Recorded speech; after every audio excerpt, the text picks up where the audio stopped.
vocês duas lâminas lá, tá? Uma lâmina que é de hipótese e a outra que é de tireoide. Tireoide a gente vai abordar com vocês na próxima aula. Hoje, então, foco vai ser só a projeção de hipótese. Lá na caixinha, a hora que você pegar para estudar, é a lâmina 30, tá? Primeira coisa que você vai fazer na hora que você começar a analisar essa lâmina, pessoal, é você percorrer toda ela. Por quê? Ó, vou sair dessa região superior e vou percorrendo bem lentamente, ó, para você ter uma visão geral das estruturas que compõem esse órgão. Estou percorrendo, ó. Saio daquela região superior, passei por essa parte central, cheguei nessa região inferior, ó, e eu continuo percorrendo. Agora eu vou vir para a parte mais lateral da lâmina, ó. Você vai perceber que vai mudar um pouco a coloração. Repara que desse lado aqui agora, ó, acabou ficando até um pouco mais claro em relação a onde nós estávamos. Vou sair percorrendo essa região, olha essa porção como ela é bem clara. E essa região aqui logo ao lado, como ela é bem corada. Aí a gente precisa voltar lá na parte teórica. Então, quando você começou a estudar a hipótese, você viu que ela era uma glândula, nariz, que era formada por dois lobos, um lobo anterior e um lobo posterior. Cada lobo possuía algumas partes que constituíam eles, certo? Aqui na prática, para você começar a identificar as estruturas relacionadas a esses lobos, ó, você vai pegar uma estrutura principal como referência, que é essa daqui, ó. Eu vou deixar posicionado bem no centro. Olha o tamanho dessa estrutura que tem aqui para nós, ó. Só por essa característica, ó, mais alongada, cheio de pontinho vermelho lá dentro. Isso aqui é o que, galera? A gente consegue identificar essa estrutura? Dá para sugerir alguma estrutura aqui, ó? Tem a característica do quê? De um vaso, tá? Então isso aqui, ó, um vaso sanguíneo que eu estou observando. Então percebam que esse é o meu ponto de referência para eu começar a analisar essa lâmina. Esse vaso aqui, ó, a partir do momento que você identificar ele, você já tem toda uma região importante aqui para nós, ó. Uma parte de uma região da hipótese. Quando você pega lá o lobo anterior da hipótese, você tem uma parte que é denominada de pars intermédio, tá?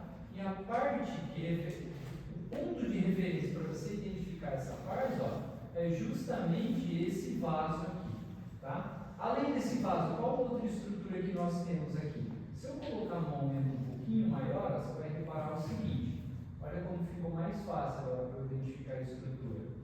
Olha o tamanho do vaso sanguíneo que nós temos aqui, ó. Além do vaso sanguíneo, olha essa outra estrutura que se destaca aqui ao lado, ó. Dá para perceber essas duas estruturas menores?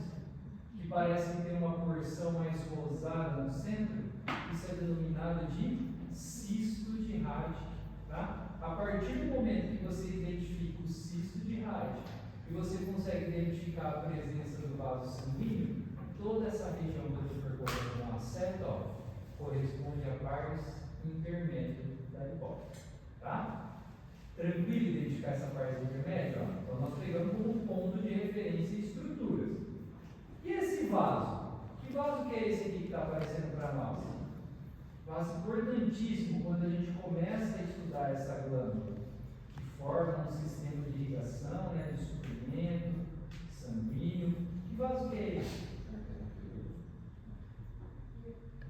Uma veia, não é isso?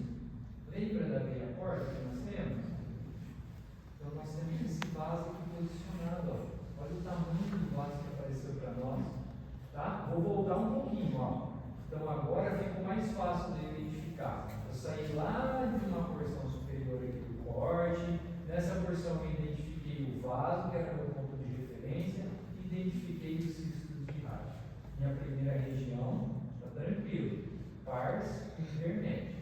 O que nós vamos fazer agora? Vou sair dessa pars intermédia e vou percorrer essa outra região mais corada. Ó.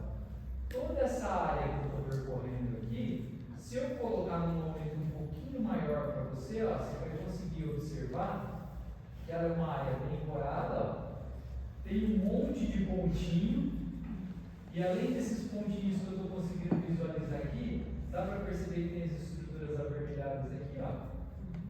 Essa porção avermelhada, se a gente seguir o mesmo padrão do que nós acabamos de identificar, corresponde ao quê? Aos vasos sanguíneos. Só que esses vasos ramificaram cada vez mais, formando vasos cada vez menores, até chegar em qual vaso? Nos capilares, tá? Então aqui eu vou encontrar uma quantidade grande dos capilares, irrigando toda essa área. O que nós vamos fazer agora? Jogar num momento ainda maior, porque o que interessa nessa região aqui é justamente a presença das células. Está começando a melhorar para identificar as células. Vou aumentar ainda mais. Coloco num momento maior. E agora eu tenho que voltar lá para a parte teórica. Na parte teórica, vocês viram que essa porção que a gente vai identificar da hipótese, ela tinha dois grupos de células. Um grupo de células que tinham afinidade pelo corante e um outro grupo de células que não tinha afinidade, não era isso?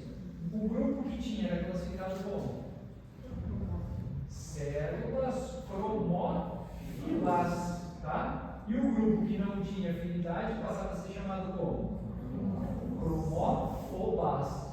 Aí olha que legal, dentro do grupo das cromófilas nós tínhamos dois tipos, não era isso? Um tipo que era um citoplasma mais avermelhado, só que era um vermelho mais clarinho, que era uma cromófila de que tipo? Acidófila. E eu tinha uma outra que o citoplasma era um vermelho mais escuro, que era uma cromófila. Vamos identificar isso aqui na prática. Acompanhe comigo. Olha essa célula aqui, consegue identificar o núcleo dela. Logo na sequência, ao redor, olha o citoplasma. Na hora que você bate o olho nesse citoplasma aqui, você consegue perceber que ele está claro? Só que é um vermelho mais claro. Então, essa aqui é uma cromófila o quê? Acidófila. Agora, compara essa com essa outra aqui. Localizando o núcleo, localizando o citoplasma ao redor dela. Só que agora é um vermelho mais escuro. Continua sendo cromófila? Sim. Continua, só que agora é uma cromófila o quê? Basófila. Deu para perceber a diferença das duas? Então, uma cromófila acidófila e uma cromófila basófila. O que está faltando mostrar? A cromófoba. Olha a diferença, Na hora que eu olho aqui, identifico o núcleo, olha ao redor. Está vendo que está bem clarinho? Então, praticamente, você não está conseguindo identificar legal o citoplasma ali. Então, agora você tem uma cromófoba. Beleza? Vamos percorrer um pouquinho mais a lâmina. Percorrer um pouquinho mais. Agora, aqui que eu quero que vocês observem. Olha os tipos celulares aqui. Vamos lá. Identifica para mim que célula que é essa. É cromófila ou cromófoba? Cromófila. Olha o citoplasma. Um vermelho mais claro. Acidófila. Olha agora, cromófila, só que qual? Basófila. E essa aqui, cromófila. Lembra do detalhe da vascularização? Olha o suprimento sanguíneo da glândula. Olha o tanto de vaso sanguíneo que nós temos chegando aqui, Por que eu preciso ter bastante vaso sanguíneo, pessoal? Lembra? Uma glândula endócrina, onde a célula produz o conteúdo e libera no vaso o conteúdo desse que nós chamamos de hormônio. Beleza? Percebe? Pessoal, essa acidófila que está colocando aí, quais são os subtipos que a gente pode encontrar? Porque eu falei para vocês, histologicamente a gente para aqui, nessa técnica comum, consigo reconhecer. Mas teoricamente, a gente tem que saber que essa célula pode ser o quê? Pode ser o quê? A monotrófica ou a somatotrófica. Então ela poderia, a gente não consegue, nessa técnica, não sei o que é um ou o que é outro, tá? Então, ela poderia secretar o quê? Se for a monotrófica, a prolactina. Então ela pode secretar o quê? O GH, que é o hormônio de crescimento. Tá? E em cima tem o capilarzinho, olha em cima, vou colocar isso. Esse daí, ele faz parte de qual capilar? Segundo plexo capilar. Tá vendo? Vocês se lembram aquela veia porta que ele passou lá? Aquela veia porta está ligando o primeiro, que não apareceu nesse campo, porque lá na eminência mediana tem o primeiro plexo. Então, o primeiro plexo forte, aquela veia está conectando o primeiro com o segundo. O que está acontecendo de importante aí nesse segundo, aquela veia ó, que está colocando óleo? Então, não pegou o primeiro, porque o primeiro tinha que ser mais para cima, lá na eminência. O corte histológico pegou mais embaixo, tá? Então, aí aqueles fatores do primeiro plexo estão passando, não é isso? Então, os fatores vindo de qual região? Do hipotálamo, fatores de estímulo ou inibição. Aí eles vão chegar ali na região dessa altamente secretora, da adeno, e o que está acontecendo nesse plexo que a gente colocou aí, nesse secundário? Isso, os fatores de estímulo ou inibição hipotalâmicos, eles estão saindo, eles estão aqui estimulando as células secretoras. E ao mesmo tempo, o que acontece aí nesse vasinho? Está recebendo o quê? Os hormônios dessa região. Então, todos esses hormônios, então nós vimos o quê? As células acidófilas produzindo isso. Mas eu também tenho o quê? As basófilas. Vai do lado, essas células grandes, como o citoplasma mais curado, tá? Estas basófilas, elas possuem quais subtipos? As adrenocorticotróficas, produzindo o quê? O ACTH. O ACTH é estimular o córtex suprarrenal. Aí eu tenho o que também? As tireotróficas, né? Tireotróficas, elas vão produzir o TSH, que vai lá na tireoide. E eu tenho as gonadotróficas. Então, essas gonadotróficas estão produzindo o quê? LH e FSH. Aí elas vão chegar nas gônadas. Como eu falei para vocês, não se preocupem com a função dela, desse FSH e LH, neste momento. Não se preocupem com isso, porque são funções complexas. Então a gente vai estudar ainda esse semestre. Mas não se preocupem nesse momento de estudar o que é que faz FSH e LH nas gônadas. O TSH a gente vai ver, o ACTH a gente vai ver nas próximas aulas.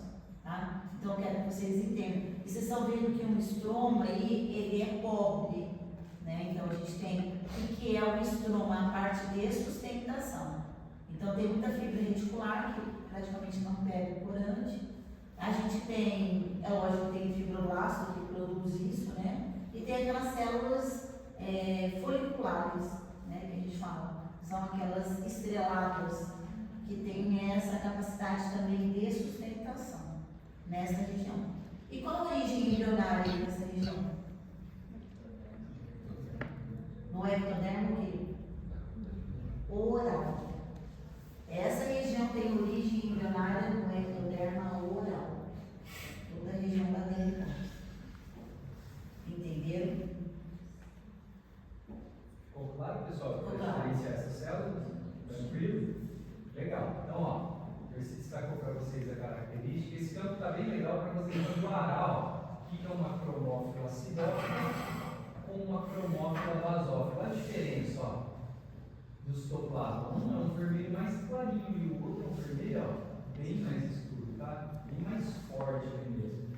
E a presença dos vasos, ó. Como que a gente classifica esse vaso aqui, né, Percy? Isso. Sabe? Capilar de que tipo, Marcos? Fenestrado, tá? Isso é legal já para vocês começarem a classificar. Então agora, ó, vou Tá, e a classificação da glândula aí? Essa glândula a gente pode classificá-la como glândula o quê? Endócrina retícula. As células secretoras se dispõem em forma do quê? Cordão, cordonal.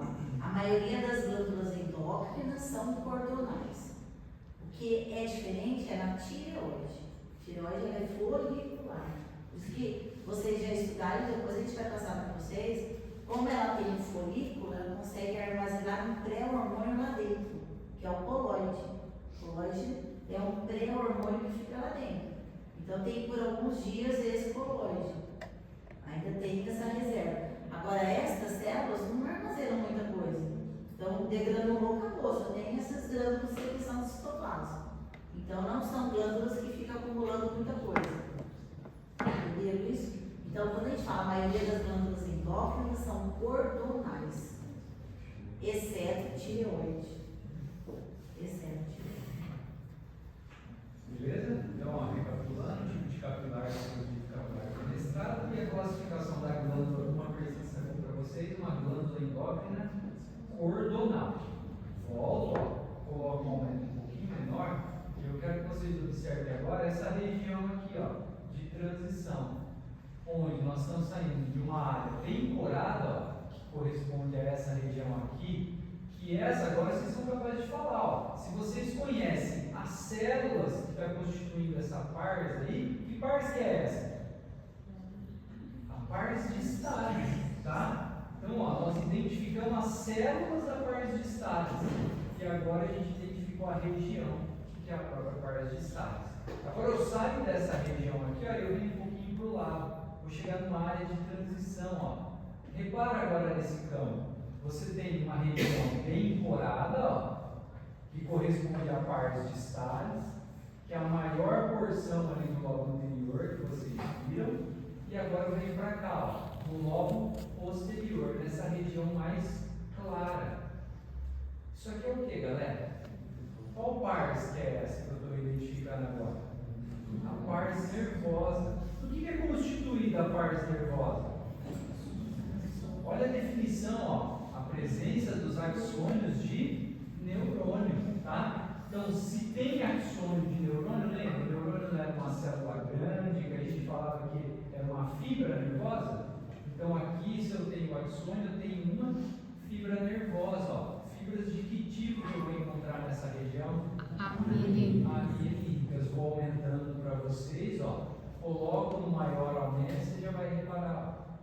Vamos posicionar um pouquinho mais aqui para o centro. Vou percorrer um pouquinho essa região, ó.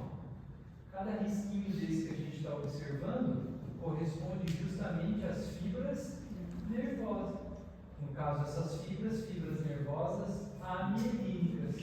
Além disso, tem a presença do quê? Olha a célula ali. Que célula que é essa? Isso são os pituícidos, tá?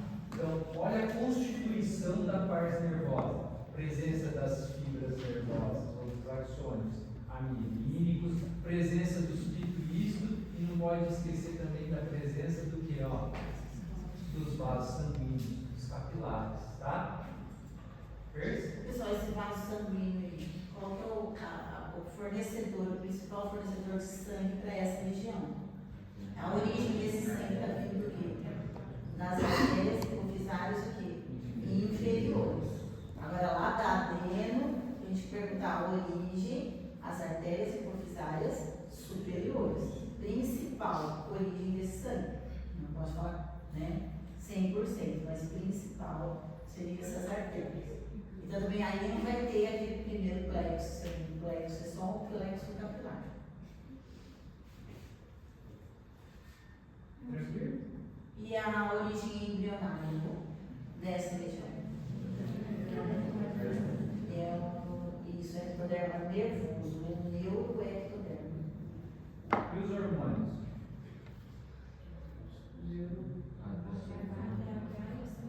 ADH é produzido aí? Volta. Então, agora que a gente conhece as regiões, fica mais fácil da gente revisar. Então, só para a gente complementar, então vocês pegaram um corte de hipótese, diferenciaram os lobos. Esse lobo é lobo o quê? Anterior, e que é lobo o quê? Lobo posterior, constituído pela pars. E o lobo anterior pela pars distalis, e por último, quem que eu vejo aqui em cima, a pars intermédia. Tranquilo? Perce mais alguma coisa? Você colocou cistos? Consigo, mas quer colocar no momento maior, tá?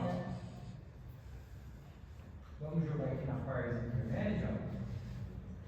Identificamos o vaso e olha o cisto agora no momento maior, ó.